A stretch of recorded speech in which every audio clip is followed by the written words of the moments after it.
shout out to all my patrons. Thanks a lot, guys. Hey everyone, I'm here today because Artisan Guild went back and is re-releasing old releases from Patreon on my mini factory, and the first one is the Ogres, and they're coming pre-supported with supports done by yours truly. But this video is not about supports, it's about painting, because the set comes with a really nice base for a crab model which has a ogre, a cannon wielding ogre riding it. I just fell in love with the model. It's an awesome model.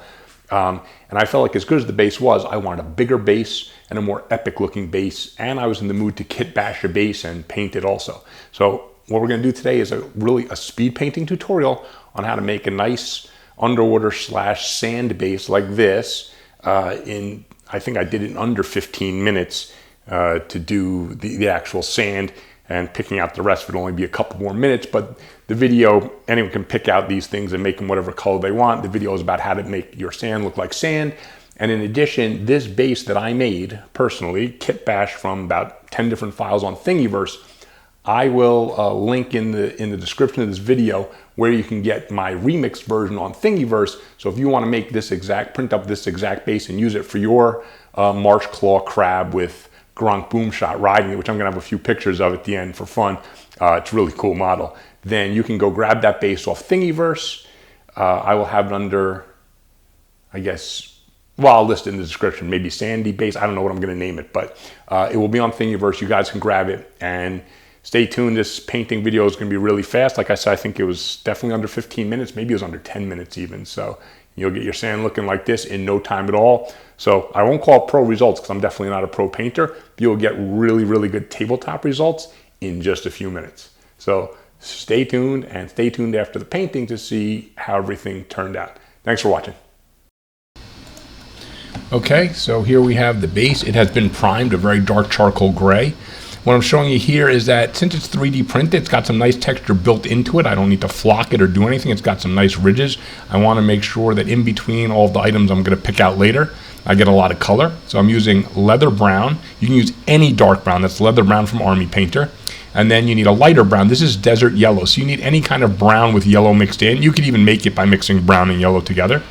Then I have a bright yellow for highlighting and white for highlighting. You can see these are both super duper cheap, crappy Artist Loft acrylic paint from my hobby shop because it's a base. It's not a mini, and this is going to be fine for dry brushing. I'm going to use my dirty palette, which would probably trigger a lot of real artists out there, but since I'm dry brushing and those other paints are long since dried, doesn't matter. So I'm going to start actually, instead of a dry brush technique, the first layer we're going to do with this darker brown, we're going to do what's really called like an overbrush, which means you have a little more paint on the brush. It's not dry, it's a little wet. So you still don't want to saturate the brush. See, I can get a little bit off. I want it to be wet, but not too wet. So you'll see when I paint on my hand, that's definitely a lot more than for dry brushing, because I want a decent amount of color to come out here. So I want to make sure I hit all the ridges, because those are going to be my lightest in the end anyway. So I need to start lightening them up now with this first layer of overbrushing.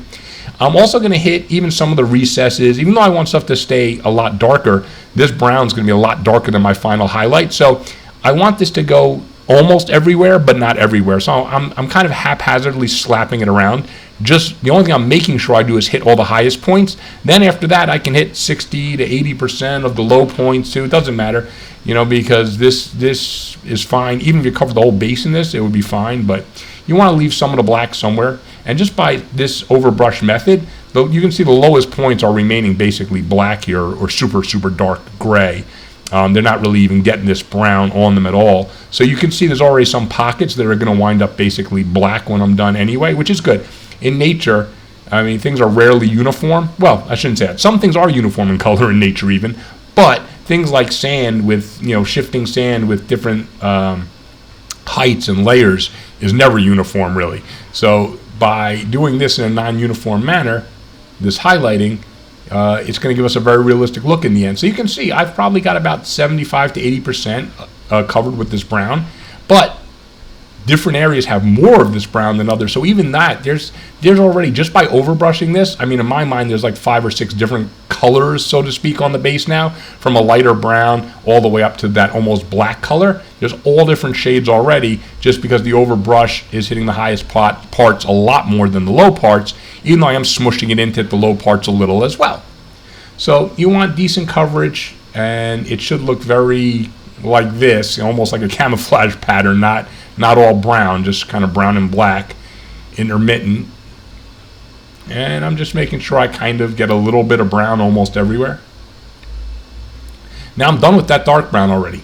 So we are like 2 minutes in and done with the dark brown. Now we go to this much lighter brown, which is almost close to a color of sand in real life. Maybe it's just a little darker, which is fine. So now I'm going to use not quite as much paint as I did before. Let me get that off, that's too much. Because I want to not get this everywhere that I got the dark brown. I want to get it in about 80%, 75% of the areas I painted dark brown. I want to get this light brown on top of that dark brown. And some of the areas where it's really dark, it's good to hit it with this very lightly, so it just changes the color a tiny little bit on the highest parts of those recessed areas as well. So you can see the pattern now is starting to look even more like camouflage, maybe the way it's going. But you can see with this layer, and I'm not smushing the brush down hard because I don't want to get too deep into those recesses. I want them, if they're already dark brown, I want them to stay kind of that dark brown, and even better, if they're a little bit black still, I want them to stay. So now, believe it or not, that was 30 seconds about, or a minute with that light brown. We're all ready to start mixing in our yellow. So the yellow, you don't want too much of this on because you don't want to make the sand yellow, you want it yellowish. So get a little more of the light brown in a couple of spots that I feel like I may have missed a little bit. So just not being too careful, brushing a little bit back on. Then with the brown still on the brush, because I don't want to clean the brush and get a pure yellow, and this is a way to help almost wet blends the shades. I want the brown to stay on that brush when I start using my yellow. So I go right into the yellow. See how little? I'm going to spread it through all the bristles by painting my hand a little bit. Now I'm ready to apply that yellow highlight. Now I'm not smushing hard at all, really. I want to get mostly the highest ridges and the highest undulations in each area.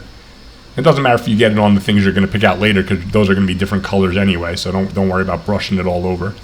And you can see it's already starting to get that nice sandy look by adding this yellow layer. It's starting to get there. This is giving us a really nice textured look. And this is like if you had to hand make a base and flock it and do whatever, you'd be trying to get this look. But since it's 3D printed, it's kind of built in.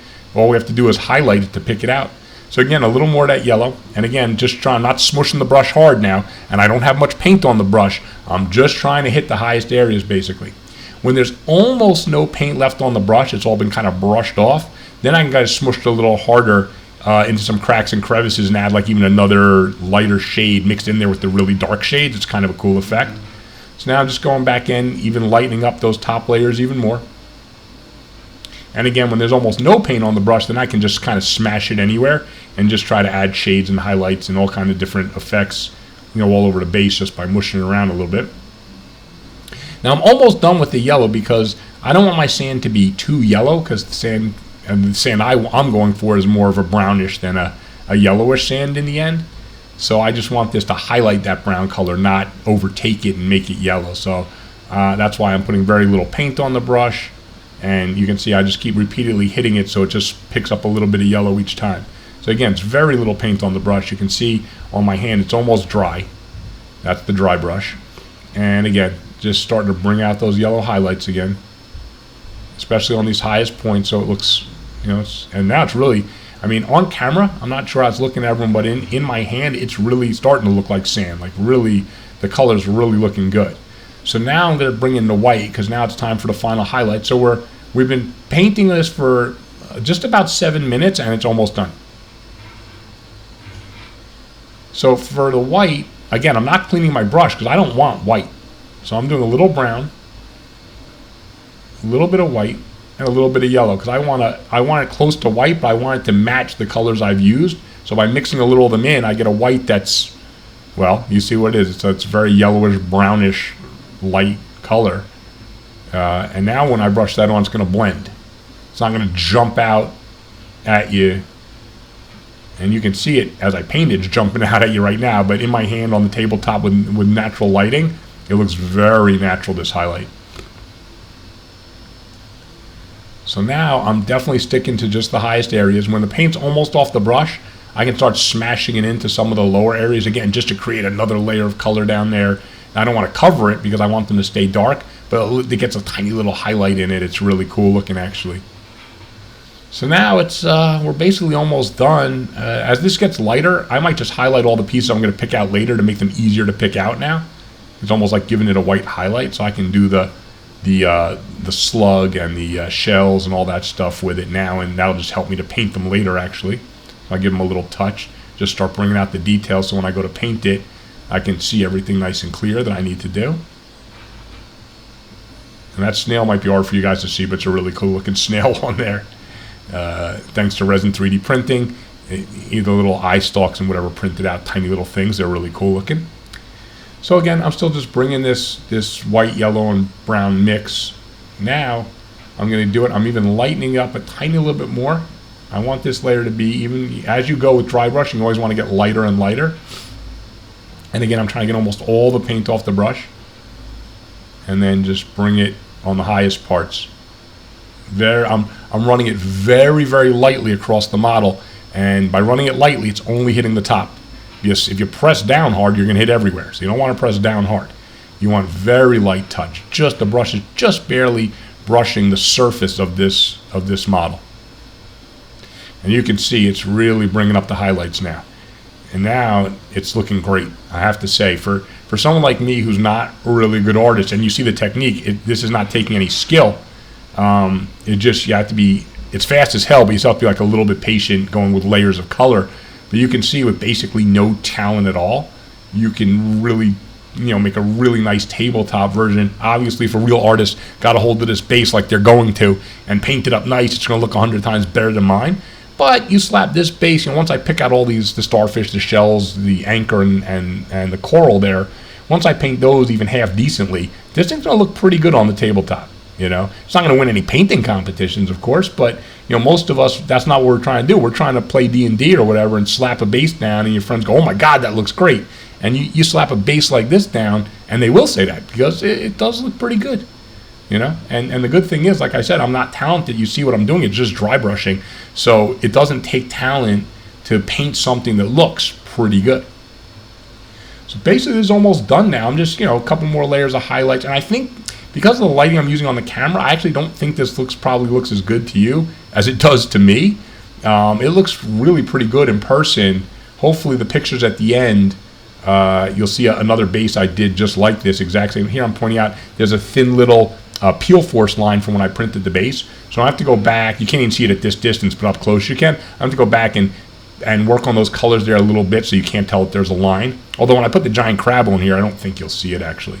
Anyway, it's done. So I hope you enjoyed the video. It was a 10-minute paint job to get sand looking like sand, I feel. Now let's look at the pictures. Pretty good.